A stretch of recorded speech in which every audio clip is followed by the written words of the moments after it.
Hello friends, एक बार फिर से आपका स्वागत है आपके अपने YouTube channel knowledge and motivation में। दोस्तों, क्या आप जानते हैं कि इतनी बड़ी दुनिया में सूरज सबसे पहले कहां से निकलता है? चलिए मैं बताती हूँ आपको। पृथ्वी के सबसे पूर्वी हिस्से में स्थित जापान देश में सूर्य की किरणें सबसे पहले पड़ती हैं। इसलिए जापान को उगते हुए सूरज की भूमि कहा जाता है। जापानी भाषा में देश को निहोन या निप्पॉन कहा जाता है। निहोन और जापान दोनों की उत्पत्ति एक ही शब्द से हुई है, जिनका शाब्दिक अर्थ है जहां सूरज उगता है। वैसे देखा जाए तो न्यूजीलैंड वो देश है जहां पर सूरज सबसे पहले उगता है, जापान में नहीं। लेकिन न्यूजीलैंड की खोज काफी सालों बाद हुई थी। तब तक लोग जापान को उगते हुए सूरज की भूमि के नाम से बुलाने लगे थे।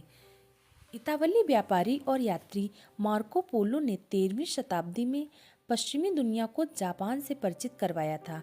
उन्होंने वास्तव में कभी जापान की यात्रा नहीं की, बल्कि वे चीन के दक्षिणी हिस्से में गए थे। वहां पर लोगों ने उन्हें जापान के बारे में बताया। दक्षिण चीन के लोगों के लिए जापान उस दिशा में स्थित है जहां से सूरज उगता है। इसलिए चीन के लोग इसे जी पेंग या जू पेंग कहते हैं, जिसका अर्थ है वो जगह जहां सूरज निकलता है। चीनी लोगों ने जापान को जी पेंग या जू पेंग क्यों कहना शुरू किया, इसके और भी कारण हैं। सही तरीके से कहा जाए तो 6वीं शताब्दी के अंत के आसपास जापान की सरकार ने देश को निहोन कहना शुरू कर दिया था। 7वीं सदी तक जापान को चीनी भाषा के एक अक्षर के प्रयोग से वा या यामातो कहा जाता था।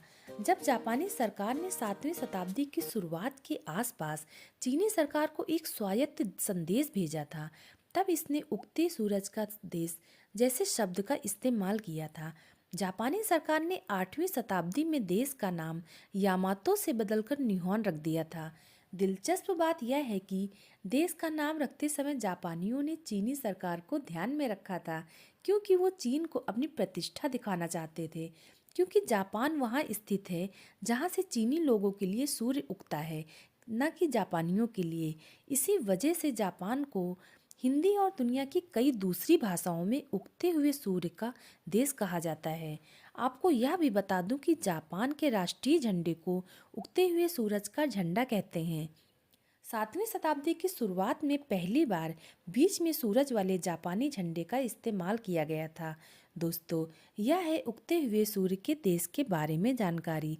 अगर जानकारी अच्छी लगी हो तो चैनल को लाइक, शेयर एंड सब्सक्राइब करें तथा कमेंट बॉक्स में कमेंट लिखना ना भूलें।